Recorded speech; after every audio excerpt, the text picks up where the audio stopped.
Guys, welcome here. So we're doing something a little different today. We got a live show instead of an episode. We're going to be talking about the mullet run. We're here with Mike from 1Rod1ReelFishing. He's coming down next week. We're going to do some exciting fishing with him. It's going to be hardcore. We're going to be doing nonstop fishing, guys. And we're going to be talking a little bit about Hurricane Matthew for those that are in Florida and along the East Coast. So first things first, let's talk about this mullet run. Mike, you've seen some of the footage we put up. It's been pretty good, man. We've had yesterday, I filmed a school, as I was mentioning to you. It was 2 football fields wide and about 5 football fields long. And I saw snook, I saw sharks, I saw tarpon, I saw 30, 40, 50-pound jacks. It was nonstop, bro. We got some incredible footage. We put up a little clip of it on Instagram today. And I'm going to tell you what, man, I've been filming nonstop. I can't wait to fish, dude. Like me and you, we're going to be fishing machines down there. We're going to hit it so hard. I mean, and you haven't caught a tarpon yet. We need to get you on a tarpon. Yeah, dude, last year when I came down for the mullet run, it was literally the most insane fishing I've ever experienced in my entire life, hands down. Fish jumping everywhere. Every cast, we were getting a jack or a bluefish. And, you know, I didn't really get a chance to catch some of those giant monster fish species like the tarpon, ladyfish, or whatever else is swimming around there. Maybe a blacktip I could hook into. Maybe on are they hitting topwater lures this time of year or not really? They will. So the way to get blacktips, and guys, we're going to be talking a lot of tips right now, but the way to get blacktips to bite this is actually, Mike, I'm glad you brought this up right now. So guys, blacktips, they feed, in my opinion, I think they're the best feeders in the whole mullet pod. They will dance circles around tarpon, and the way they like to feed, they use the tarpon and the wave washes. Once something stirs up the mullet, so like for example, like if you get a swell or a wave and it crashes, creates that white wash. That's when you'll see the blacktip shoot in there because the mullet can't see them coming. They shoot in and they grab it. When you have that wave wash, that's a great time to throw your popper and work it in that wash because they'll feel it with their lateral lines and they'll attack it. But just like open, clear water, very tough. They're probably not going to hit it unless you're in low light conditions at night or early in the morning. But also, when you see tarpon doing their thing, like I call it snowplow, they're on their side and they're moving through the school and then they arch their head and they scare the mullet. When they scare the mullet like that, the blacktips will shoot in there and they'll try to grab a mullet that are being frightened by the tarpon. That's another great opportunity when you can throw your popper at that scared mullet right there and see if you can get a shark to hit. Awesome. I remember last time at one point we were fishing at night and we saw like maybe 10 tarpon busting everywhere. And we tried fishing for them for like 2 hours. We couldn't hook any of them. It was just really, really hard. What are some keys that we could do this time to maybe give us a little more success in hooking into some of these big tarpon? Yeah, dude, so the way we're going to fish for tarpon, Mike, we're going to be using cut bait and live bait. My favorite way to catch tarpon actually is to fish away from the school. I don't like really fishing inside of the school. They're too preoccupied with all those mullet, you know. So, and if you're fishing inside the school and you're throwing a live mullet, it's hard for the tarpon to find it. There's just so much bait around. The other thing is, you know, if you start using cut bait or, you know, something like that on the bottom or you got on the float, the other thing is you're probably going to get sharks or jacks or bluefish. So I noticed that's another thing. When you fish inside those big schools, there tends to be a lot of blacktips and there tend to be a lot of bluefish. And when the bluefish get real thick, it gets very, very hard to catch tarpon because they usually get to the bait before the tarpon do. So, but the tarpon, and you're going to see this in our drone video, guys. We're going to make a tip video, but tarpon are very lazy fish, very lazy. So they'll come in the school, they'll do their thing, and they'll leave. And on our drone footage, we've noticed lots of tarpon are sometimes several hundred yards away from the school. They're just sitting out there relaxing. They're doing their thing. And that's when they're in that state, that's when they'll pick a bait up off the bottom.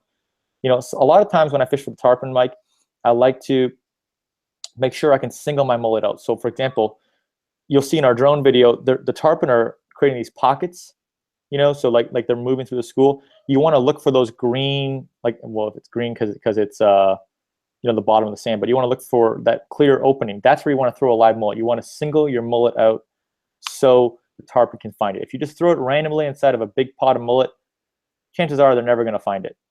So the other thing is when we're on a boat, what I like to do is I like to actually slow troll my mullet along the school. I'd stay about 50 feet away from the school, and I like to slow troll along that school because those tarpon are going back and forth. There's a wall of mullet on the edge of the school. We call it could be called the highway of mullet. And the tarpon and the blacktips cruise that wall and they cut in. So that's where on that wall of mullet on the outside of the school, you can slow troll your mullet and you can get better bites. Like in our kayak episode with Deep Blue Kayak Fishing, that's exactly what we're doing. We're fishing on the edge of school and we all three of us got hit. Boom, boom, boom. The tarpon were biting. When the tarpon are feeding, you remember that one day last year, it was just, those tarpon were chewing for 30 minutes straight. It was chaos. Yeah.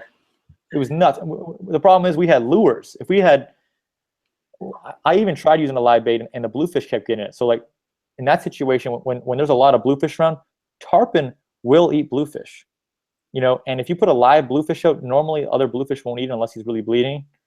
So that's another way to catch tarpon if there's too many other like smaller fish around, is use them for bait. So for example, and let's just say the tarpon aren't biting good, and you got silver mullet, you got other big mullet. What I like to do also is use a live ladyfish.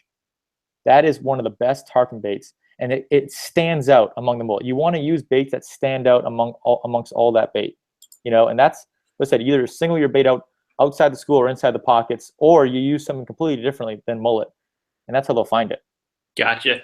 You said ladyfish. I heard, is there a nickname for that? Like poor man's tarpon? Do people call them that? Dude, I love ladyfish, man. They jump. They fight just like a tarpon. They don't get really big, but dude, yeah, they'll hit top water. When you hook them, they jump like crazy. They're a lot of fun. I've nenever caught one of those either. Is there a good chance I might be able to hook one of those up this trip?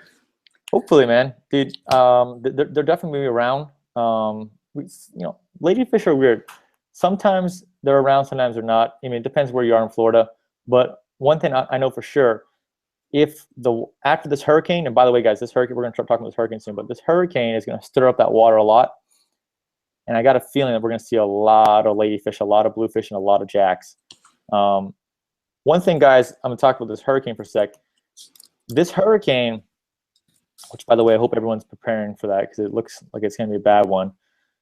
It's going to create a huge swell, huge waves, and right now there's been a lot of mullet concentrated around Palm Beach County and Martin County. There hasn't been a lot up in Brevard or even further north or south. So we don't really have, the migration has started, but it really hasn't really gotten into full swing yet because we haven't really had northeast winds. We need cold fronts to get those mullet to move down the coast. This storm is going to bring all those mullet from up north to Georgia, Carolina. It's going to bring them all down south. And it's going to be, Mike, I got a feeling, like we were talking about earlier, it might be epic. We might see mullet from like as far as I can see both ways. Hey, fingers crossed. That would be, as insane as last year was fishing the mullet run. If that happens, it might even be more epic, which I was ready to scream my head off last time. I can't wait to see what kind of reactions I might get with the fishing. Dude, I just want to get you up to a big tarpon. I think you'll start screaming your head off. I don't even know. Like, you're gonna have to buy a new microphone because you're gonna break it with how much screaming you're gonna do, bro. It's gonna be but it's another thing. Actually talking about what we did last time, we used a lot of topwater lures, and it was good because there was a lot of bluefish and jacks. This time we're gonna focus more on using bait. You're coming down. Last time you came at the end of October, which is kind of the end of the mullet run. This time you're coming down in the beginning. So this is when we have better shots catching blacktip sharks, tarpon, big jacks, the bigger predators. So that's what we're going to focus a lot more on. And we're going to fish many different ways, dude. We're going to fish live bait. We're going to fish dead bait. We're going to try we're going to try to do a bunch of different things to see if we can get those big tarpon to bite. My main mission is for you to catch 100+ pound tarpon. That's what we need. I'd be happy with any size tarpon because those fish I heard are very hard to catch.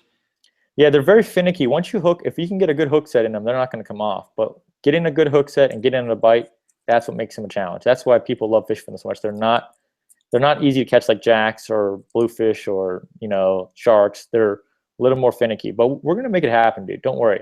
Another thing cool, Mike, I noticed this with my drone footage. One way to get the tarpon to bite, guys, is to look for dirty water. The cleaner the water, the harder it is. Or the more unlikely it is for those tarpon to bite. They see your leader. They're just a little bit wary. You find that dirtier water. Now, you can find dirtier water, obviously, by, the further north you go from Miami, you're going to find the water usually is going to get dirtier. Another thing is look for where the tarpon and the mullet are feeding. Sometimes if there's like a sandbar or something like that, it will stir up the water, make it really dirty. You know, I noticed in some of my drone footage, we'd see green water, then you'd see brown water. And in that brown water, that's where we saw most of the tarpon jumping. That's where we saw most of the tarpon busting. So that's where they were feeding. They were using that dirtier water to take advantage of their lateral lines and attack the prey. So that's another thing we'll do, Mike, is we're going to look for that stirred up water. We're going to look for a little bit more dirty water so we can have more of that opportunity to hook the tarpon.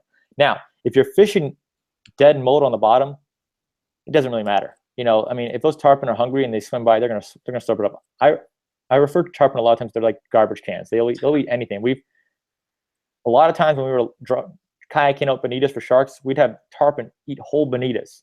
They don't, with double number 19 wire, you know, with 1,000-pound mono, they don't care. You know, if they're hungry, they'll eat. I mean, you can see that if you've ever been to Key West, and you know, when they throw the carcasses in the water, those tarpon will eat anything that moves, man. So, Mike, let's talk about Hurricane Matthew right now. All right. Right. Let's. When I saw that this storm was shifting toward us, I'm not gonna lie, bro. My heart sank a little bit because, like, hurricanes, guys, are not good. I hope everyone here that lives in Florida or lives along the coast where it's gonna affect them, go get water, dude. I literally just before this thing, I had to go wait in line for 20 minutes to get gas, bro. And like, it looked like there was fights gonna break out. It was bad, bro. Like, gas stations are already running out of gas. Wow. Yeah, dude, people are panicking. When is it supposed to start? This weekend or? Thursday. Thursday. We're probably gonna start seeing effects on Wednesday afternoon. Wow. So, like tomorrow, I'm not gonna be doing any work. I'm gonna be focusing on getting my everything, you know, properly closed up and family taken care of. We got, dude, there's like, last night, Walmart ran out of water down here. It was nuts, bro. Man. Yeah, bro. People are freaking out. So I advise anyone that lives in Florida, go tonight, get your supplies if you haven't got them, get some batteries, flashlights, get whatever you can, because, you know, I mean, they don't really know where the storm's headed yet. Right now, as of right now, it's showing that we're not going to have, it's not going to be too bad, maybe 100-mile-an-hour winds, which sounds horrible, but it's not, that's a category 1 kind of deal. It's not too bad, but if we get the eye of the storm, it could be a 3 or a 4. It could be up to 130, 140-mile-an-hour winds. So we do not want that. And Mike, what's interesting, if the storm is real bad, when you come down, we could be fishing on an apocalyptic beach, bro. I mean, like, there could be just debris everywhere. Who knows, man? Boats, couches. Who knows, bro? It'd be cool for the video, right? I mean, get some good film props there. That sounds pretty crazy, man. Yeah, you know what the crazy thing is actually is some of the beaches we're gonna fish, we may not even be able to get access to them because they're on islands, and a lot of times the sheriff will shut down an entire island so they prevent looting and stuff like that. Like people that don't own property on the island, they don't want them on there. So I'm hoping that the hurricane isn't that bad so we don't have that much damage, because then we can, you know, we'll still be able to move around, do a lot of fishing. One thing that's really cool, guys, I don't know if you guys know this, our viewers, if you guys like catching snappers, tomorrow and Thursday and Friday, please don't go fishing in the hurricane if it hits us. That's dumb. But just before and after the hurricane, the mud and snappers like to come in very close. You'll find them in your inlets and around your piers, anywhere with rocks. I remember, dude, when Isaac went by, I was up at Sebastian. Dude, we were slaying 10-pound mud and snappers from the jetty, dude. We were just hammering them, bro. Like, all up and down the coast of Florida, there was just mud and snappers, huge mud and snappers being caught in every inlet and around every pier. 10 pounders. Dude, mud and snappers usually are deeper water. You know, they don't. I mean, obviously, if you're in the Bahamas, you'll see them in the shallows. But most of the time in Florida, you're going to find mud and snappers in, you know, 40, 50, 60 plus feet of water. So, and other things coming too. Wahoo, kingfish, a lot of pelagic fish will move into the shallows during the hurricane. So, like I said, the perfect storm in terms of fishing would be awesome is if these big pelagic predators moved in, found the schools of mullet, and stayed with those schools of mullet. How cool would that be if we could throw poppers or something, hook wahoo, dude? That would be that would be so many different species we'd catch from the bank. That would be for some epic content. It would it'd be we gotta hope there's not too much damage, Joe. Hope that everyone stays safe, because hurricanes are no joke. No, we don't want anyone to take this lightly, man. I mean, I've been watching it every 3 hours, you know, and they're gonna update it I think they're gonna update it twice in the next 12 hours. So Gotta pay attention. The good thing is you're not flying down during the hurricane though. I'll be coming down on Monday. I think early Monday. I'll be arriving around 11 a.m. I think. Yeah, dude. And you're gonna be here till when? Friday? Thursday night. Thursday evening. Thursday. So we're gonna fish. Oh, by the way, we haven't talked about our bass conquest yet. So we're gonna fish Monday, Tuesday, Wednesday, and all Thursday morning and early afternoon. Guys, remember, Mike still hasn't caught his double-digit bass yet. So we're gonna take one of these days, and we're gonna devote some serious time to try to get Mike a big monster bass. That's the goal. What do you think, Mike? You feeling optimistic? Hey, it's Florida. You know, it's getting a little bit later. It's not the summer when it's really tough to catch bass, and you've got a pretty good spot out here. So we're gonna check it out. Have you fished it yet? Or you haven't fished it yet? I haven't fished that exact lake yet. I think, but I've heard some good things, and I've looked at the lake. It's big, so I got a good feeling that we have a good shot of pulling a big fish. But you know what I was thinking? I think we need to try some big swim baits, bro. You know, or maybe get some giant frogs, like the biggest frogs we can buy, or like one of those duck things or something like that, dude. Something big. Duck thing, yeah, that'd be really interesting to use. What do you think? I like this. The swim bait idea would be interesting. Maybe like a big 16-inch plastic worm. Try a big worm challenge. What do you think the weeds are going to be doing this time of the year? Do you think they're going to be dying out? I haven't been in these places yet recently. I know in summertime the weeds get out of control. Yeah, Florida's pretty warm, so I'm thinking they're not really going to be dying quite yet. What's the temperatures around you? I don't know. I'm not in Florida right now. It's still hot, man. No weed. Yeah, the weeds are going to be pretty thick then. So we might need a big frog. Big frogs. I don't know about the lake, what the vegetation's like there, but between you and I, I'm sure we'll figure it out and catch some good fish. All right, man. Well, let me ask you a question, Mike. Let's ask our fans a question. You guys have some questions. We're going to answer questions for the next 10 minutes here. So we've talked about the mullet. Have I missed anything about the mullet run? No, I saw a question. They were wondering, how do you fish for the mutton snappers? Oh, you know what, dude? Hold on. Just before you brought up that, guys, I forgot to mention one really important thing. So when I fish from the beach during the mullet run, I'm going to tell you what. I used to always bring a cast net. Always. Okay? Now, I never bring a cast net. I think it's a big waste of time. I think the most efficient way to fish the mullet run from the beach is to have a live bait rod and a snagging rod.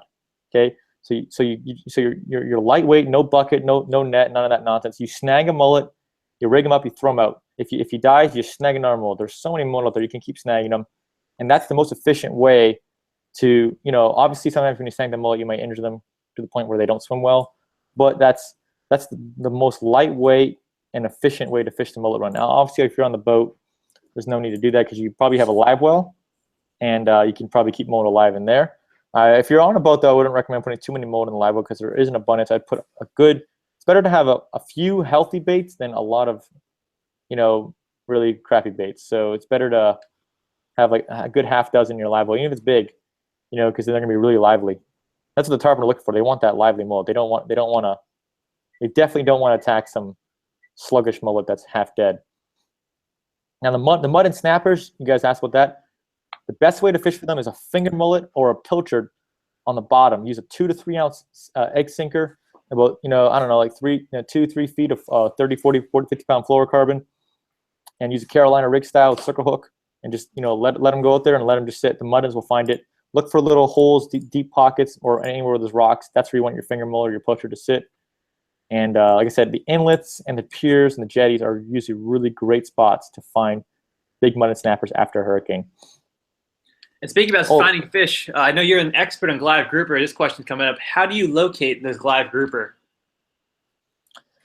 All right, guys. So the secret to finding Goliath groupers, I'm not going to give away all the secrets because, you know, there's only a few spots to find them. But the best way to find them is to talk to divers. Divers know the bottom of the ocean better than anyone. That's how I found my spots. You know, I talked to divers. I found the best spots. But I'm going to tell you one thing. To be a responsible Goliath grouper angler, I highly, highly, highly, highly recommend never fishing for Goliath groupers in any depth greater than 60 feet. If it's deeper than 60 feet, you run the risk of them blowing up and you have to vent them. You don't want that. You don't want the fish getting all messed up. So be responsible. Fish for them under 60 feet of water. Go to your dive shops. And to be honest, guys, I would not recommend you telling them, hey, I want to catch a Goliath grouper. Where can I go? Because the dive shops most of the time don't like fishermen. So pretend that you're a diver. Hey, I'm looking to find some Goliath groupers. Where's the best place to go? And that's how you find the Goliath groupers.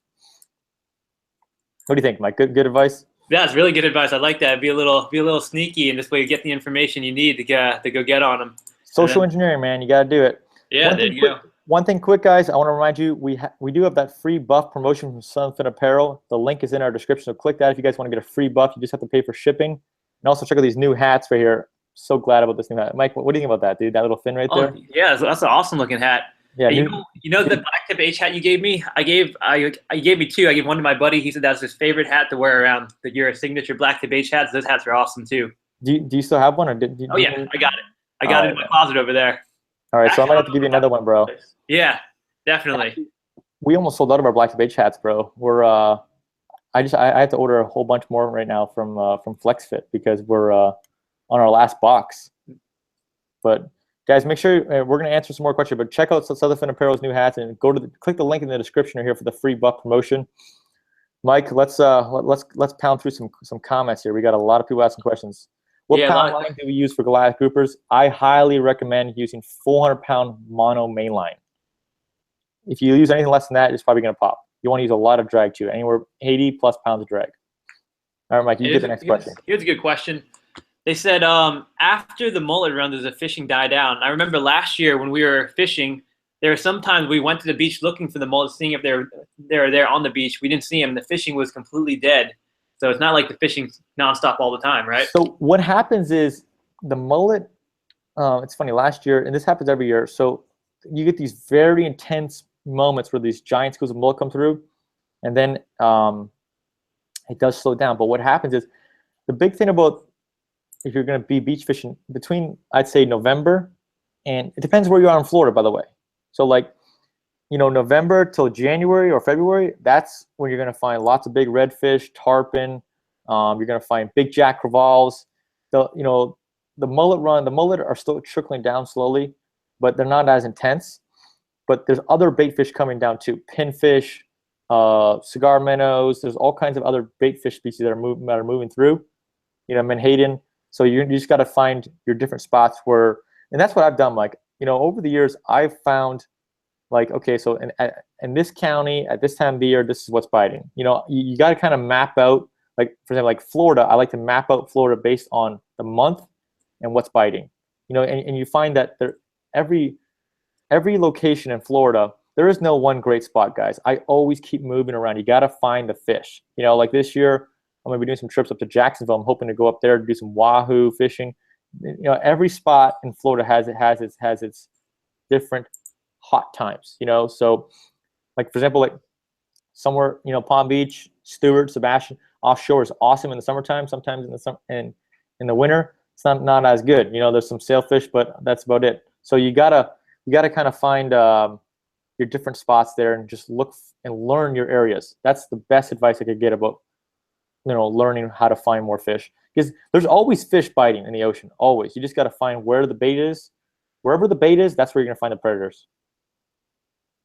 Awesome. All right, so let's see here. Let's see, we got these comments are flying in here. What setup to use for shore fishing tarpon? All right, guys, so I use the same setups that I use for blacktips. Tarpon get bigger than blacktips. They can get up to 300 pounds. So you want a minimum of 400 yards of line.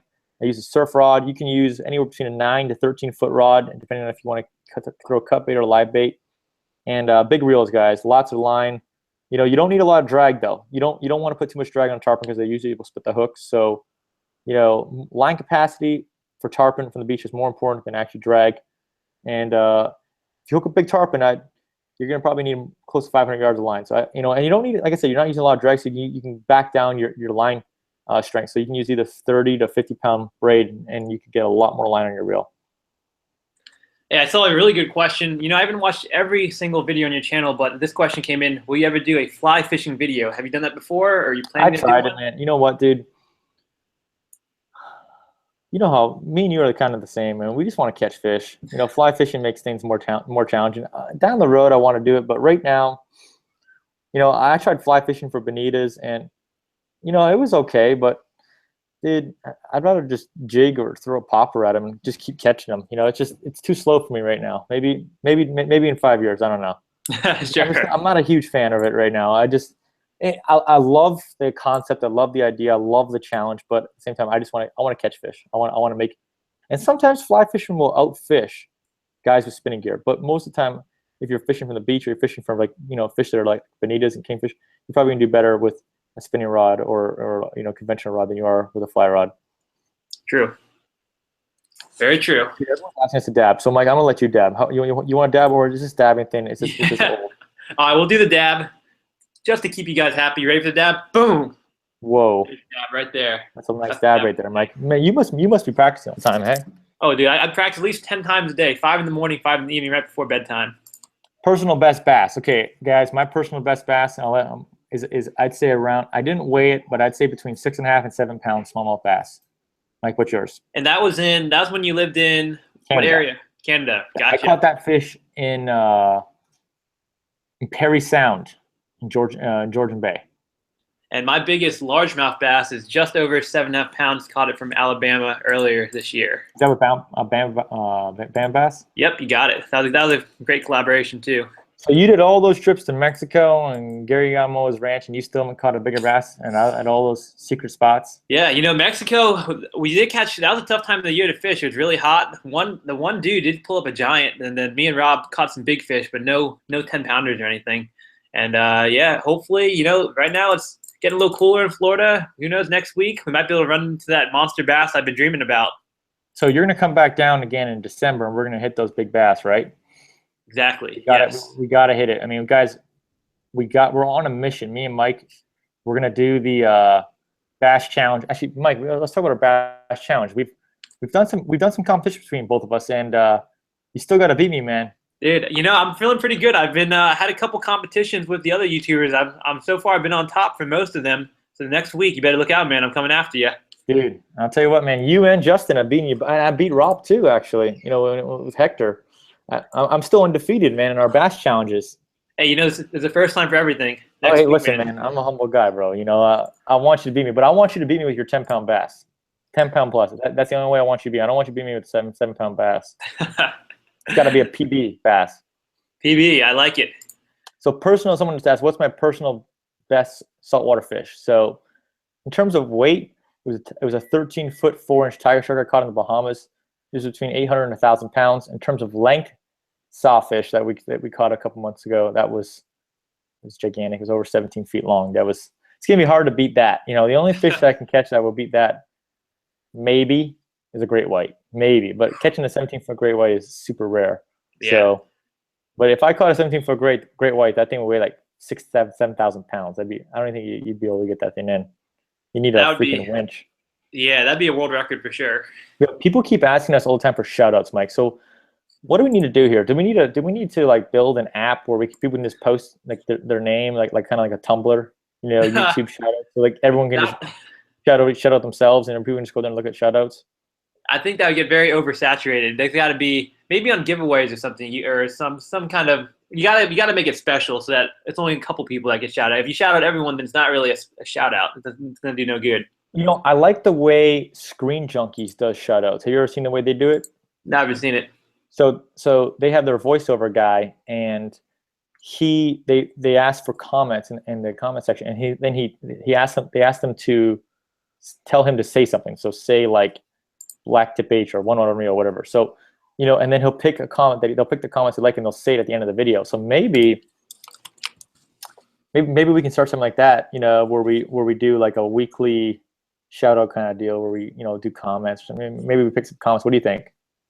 I kind of do a little shout out at the end of my videos. I put whichever comment had the most likes, I do a shout out for that comment at the end of my video. That's kind of something that worked well for me. But what you said is a pretty interesting idea too. Yeah, you know what? I'm thinking that but how do we do it though? Do we do it from the previous video and then we pick it? We could do something like that, right? Yeah. Mm-hmm. All right, guys. So me and Mike are going to finalize this new plan next week. So start commenting on our videos, start engaging with our comments, and we're going to start getting you guys some more shows because you guys keep asking us. I get so many questions about shoutouts. I'm sure you do too, Mike. Yeah, they're pretty common. So let's answer a few more questions here, and then we're going to sign off. Let's see what we got here. Mike, I'm going to let you pick the next one. All right, let's pick one more question each. For my question, it's going to be, It's going to be the best. Not that one, bro. I'm not going to pick that one. Maybe on my channel. Maybe. Probably not, though. Jeez. The best lure to fish off the beach. So I'm not that experienced of a saltwater fisherman. I'll let you answer that question. Is there, like, I guess it depends on the species or the mullet run in general, if you want to catch. So my favorite lures for the beach, guys, is to have a topwater lure, a spoon, and a jig. You know, you want to cover the entire water column, and you know, whether that jig can be a soft plastic on a jig or whatever, or it could be you know, whatever, anything, a bucktail. The spoon I like to use, you know, 2 to 3 ounce spoon, and then my topwater. I'll tell you what, my favorite lure, my favorite lures right now to throw from the beach is the GT Ice Cream and the Roberts Lures Rangers. You know, the GT Ice Creams are really, really nice. We're actually working with them right now. We're gonna make our own. We're trying to make our own BlacktipH version of their lure. So it's a pretty cool lure. It's very, it's made for, you know, it's designed in South Africa for catching GTs and other big fish. So very, very strong lure. And there's nothing like seeing a topwater explosion. That's my favorite. My favorite fishing with artificial is topwater. What about you? Dude, a big top. Nothing can beat a big topwater explosion. Bass, you know, I get excited for that. And then seeing a saltwater gigantic monster fish explode on top water, that's a whole nother beast entirely. Absolutely incredible. Someone's asked Senkos for sharks. You know what, guys? I have some plans coming up here. We're gonna experiment with some bass tackle and some bass lures and see if we can get the black tips to eat it. I don't know. They're pretty smart. They're not stupid, so they may not hit it. All right, so I'll pick a question here, and then we're gonna sign off, Mike, with talking about our schedule for next week. Let's see here. Are you into fly fishing show? We've already answered that kind of. All right, guys. Last question here, man. So start asking away. Oh, last question. All right, here's a good last question for you, Josh. You ready? What'd you see? Yeah. What'd you got? What was your most dangerous fishing experience? Ooh, I've had a lot of them. I know you have. So I'll list the ones that come to mind. I almost died. I almost got hit by lightning. I was on the beach fishing, and all of a sudden, every single hair in my body stood straight up. And yeah, that was really scary. So guys, never fish in lightning. Forget lightning. When I got pulled in on the harness with in that one video on my channel, that's pretty dangerous. I don't want that to happen again. The rod hitting me in the face and splitting my chin open, that was pretty dangerous. So that would have hit right here. I probably would have bled out. Yeah, and I've had sinkers fly at me, and dude, oh my gosh, this one time when I first started surf fishing, I had a big 8-ounce pyramid sinker fly back and hit me in the knee. And it hit me at the big side, thank God. If it hit me on the pointy side, I would have, I don't know, bro. I would have had a messed up leg for life. I've been bit by sharks twice. Yeah, the list keeps going on. I can't pick one. Those are all bad. Those are all bad. Yeah. How about you, Mike? What's your worst fishing experience? I've never even had anything really bad happen. If I had to pick one, I would say. No, I'd have to think about it. I've never been hooked past a barb. I don't fish saltwater very much, so I don't have any really bad, saltwater experiences. I fish for bass. I mean, what's the worst thing that can happen when you're bass fishing? A lure flies back, hits you in the eye, and you lose your eye? That's true, yeah. That's actually never happened. Well, I was fishing with my buddy yesterday. He's a complete novice fisherman. I gave him a big swim bait to use. He asked to use it, and he set the hook on it, and that lure came flying back on me, and it almost hooked me pretty good. I'll actually have that in my video coming up later tonight. For those of you that are subbed to me, you can go check that out later. That'll be my plug for the day. Did the lure hit you? It hit my clothing. Thankfully, it didn't hit me, though. Oh.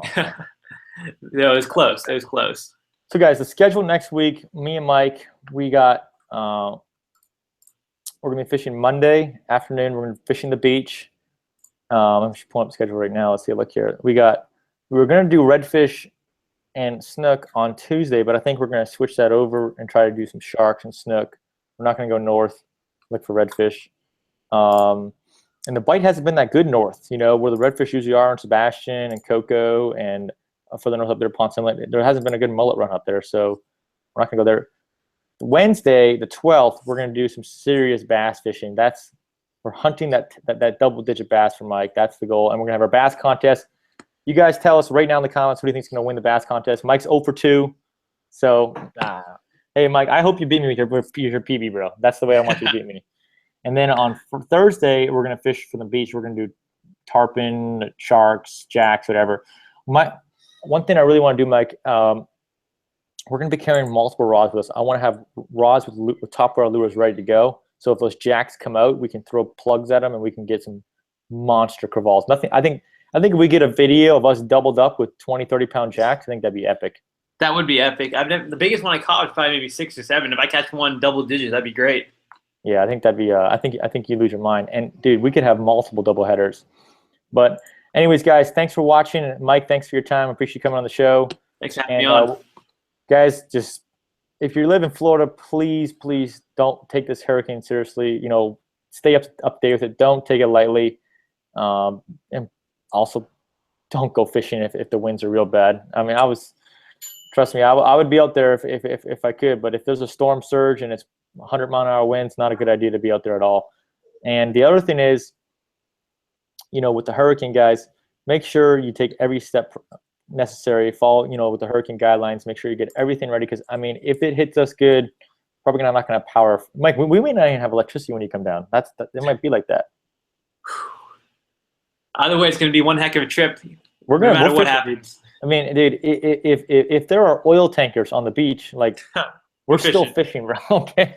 Well, I like to hear. Nothing's gonna stop us from fishing. We're gonna be animals out there, you know. So, all right, guys, thanks for watching. Hope you guys enjoyed it, and stay tuned for next week when me and Mike do some serious fishing. See you guys later.